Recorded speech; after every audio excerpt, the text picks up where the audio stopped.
ત્વમેવ સર્વમ મમ રંગદેવ. દત્ત ભાગવતનું બિરુદ પામેલ શ્રી રંગ અવધૂત શ્રી વિરચિત શ્રી ગુરુલીલામૃત ગ્રંથ આવાગમનના ફેરામાંથી મુક્ત કરાવે છે. જાણે બ્રહ્મરસાસ્વાદે ભર્યો નર્યો ગ્રંથ સાધ્યંત. આ વરદ અને ઔપાસનિક ગ્રંથને રંગબાળ શ્રી જગદીશાનંદજીએ સરળ અને સંક્ષિપ્ત ગદ્ય લેખન રૂપે વર્ષના દરેક દિવસ માટે એક પેજ તેમ 364 પેજમાં આ શ્રીરંગ બ્રહ્મરસાસ્વાદનું સર્વને રસપાન કરાવ્યું છે. તે ક્રમમાં દરરોજ શ્રવણ કરીએ. દત્તબાવનીના ગાન પછી આ એક પેજનું પઠન કરવું શ્રેયસ્કર છે. સપ્તાહ 31 શનિવાર. અલગજી કહે છે કે હે નિરંજન, સંતો સિદ્ધો સંત પુરુષો જે તે સ્થાને જપ તપ ધ્યાન સંધ્યા કરતા હોય છે તે સ્થાનમાં તેમના પ્રત્યેક શ્વાસોશ્વાસથી ધર્મસ્પંદનો તેમાં સમાઈ ગયેલ હોય છે. એટલે કે જ્યારે આવા સિદ્ધો તે સ્થાન છોડે કે શરીર છોડે ત્યારે તેઓ સૂક્ષ્મ દેહથી ત્યાં વિચરણ કરતા હોય છે અથવા તો તેમની સૂક્ષ્મ હાજરીની અનુભૂતિ અધિકારી જીવોને થાય જ છે. માટે જ નારાયણ સ્વામીએ શરીર છોડતા કહ્યું, મારી ત્રિકાલ સંધ્યા સ્થાનની જગ્યાને જે સાફ રાખશે તેમને શ્રી દત્ત પ્રસન્ન થઈને જીવન મુક્તિ આપશે. નિરંજન અલગજીને કહે છે કે હે અલગજી, શું આ વાત સાચી હશે કે સિદ્ધો શરીર છોડી દે તો પણ તેની હાજરીની અનુભૂતિ હોઈ શકે ખરી?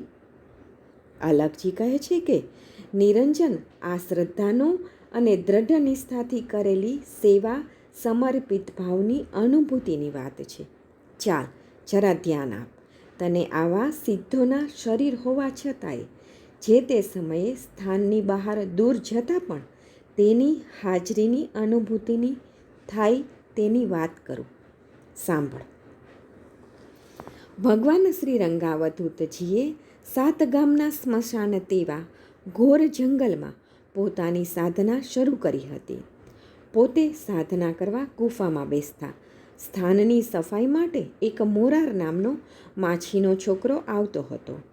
આ સ્થાન શરૂઆતમાં તો એવું બિહામણું કે ભર બપોરે કોઈ અંદર આવી શકતું ન હતું. એવું ભયંકર બિહામણું આ સ્થાન હતું. મોરાર માછી સવારે આવે ને સાંજ પહેલાં પોતાનું કામ પતાવી તેના ઘેર જતો રહેતો. પૂજ્ય બાપજી તો ગુફામાં, પણ મોરારને તો એમ થાય કે ના, હું એકલો નથી, બાપજી ગુફામાં છે ને, એટલે બાપજીની સદેહા હાજરીથી તેને ડર લાગતો ન હતો. નવરાત્રિના દિવસોમાં એકવાર પૂજ્ય બાપજી સ્થાનમાં ન હતા. મોરાર તો તેની સેવા કરવા નિત આવી જતો.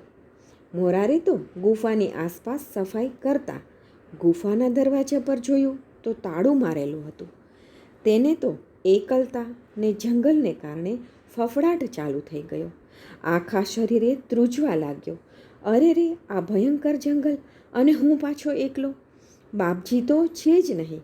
બિચારો કરે શું? ના તેને કોઈ મંત્ર આવડે, ન કોઈ પૂજા પાઠ આવડે. એકલો એકલો એવો ફફડે કે વાત ન પૂછો. જુઓ, વિચાર કરો. પૂજ્ય બાપજી નારેશ્વરમાં નથી, ગુફાને તાળું છે, મોરાર એકલો છે, પણ ભક્ત પ્રતિપાળ ભક્તોના સંકટ જોઈ સ્મરણ માત્રે હાજર થાય એવો દયાળુ હોય જ છે. મોરાર છોકરો કલ્પાંત કરતો બૂમા પાડવા લાગ્યો, ઓ બાપજી, હું એકલો છું, મને બીક લાગે છે, તમે ક્યાં છો મારા બાપ? ભક્તનો આર્તનાદ સુણતા જ આ જ ગુફામાંથી બાપજીના સ્વમુખે ચંડીપાઠના મંત્રો સ્તુતિનો ઘેરો નાદ સંભળાવા લાગ્યો. પેલો મોરાર તો બિચારો અભણ માછીનો ગરીબ છોકરો. એણે તો પૂજ્ય બાપજીનો અવાજ સાંભળીને તેનામાં એકદમ આત્મબળ પ્રગટ્યું. અતિ આનંદ હર્ષોલ્લાસ સાથે બધા ઝાડની ડાળીઓ પર જઈને, ગુફાના ધાબા પર ચઢીને, ગુફાની દિવાલોમાં કાનને અડાડીને પૂજ્ય બાપજીનો અવાજ સાંભળવા લાગ્યો. તેણે વિચાર કર્યો કે ગુફાની બહાર તાળું મારેલું છે અને અંદર પૂજ્ય બાપજી હયાત છે. ચોક્કસ કોઈએ ભૂલથી બહાર તાળું માર્યું હશે અથવા આટલામાં કોઈ હશે તો પાછો આવશે. મોરારની બીક ભાગી ગઈ. એ જ દિવસે થોડીક ક્ષણો પછી પૂજ્ય બાપજી પધાર્યા. પૂજ્ય બાપજીને જોઈને તો એ દંગ થઈ ગયો કે પૂજ્ય બાપજી તો મારી સામે છે ને અંદર અવાજ કોનો? પૂજ્ય બાપજીએ મોરારને કહ્યું કે દીકરા, આ તો તને બીક લાગતી હતી ને, એટલે અંદરના અવધૂતે તને અવાજ આપ્યો કે ભલે બહારથી તાળું છે પણ અંદર અવધૂત છે જ. પૂજ્ય બાપજીએ મોરારને કહ્યું, જો મોરાર, હું ભવિષ્યમાં શરીરથી નહીં હોઉં છતાંય હું તો અહીં જ રહેવાનો છું અને શરીર જશે પણ મારો અજર અમર આત્મા તો અહીં જ યુગોના યુગો સુધી હાજર રહેવાનો. હું અહીંયાથી ક્યાંય જતો જ નથી.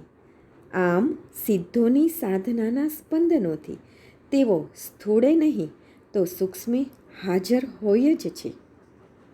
પણ શું લવું આખ્યાન તું, જ્યાં ત્યાં રહ્યો વિલસી બધે, દેખે ન અંધો શું કરું શ્રદ્ધા વિહોણો રંગ એ. અવધૂતિ આનંદ, ભજન નંબર 246, પાના નંબર 217, પંક્તિ નંબર 20.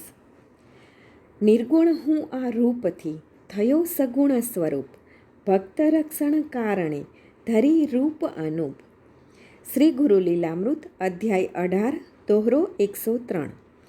અવધૂત ચિંતન શ્રી ગુરુદેવ દત્ત.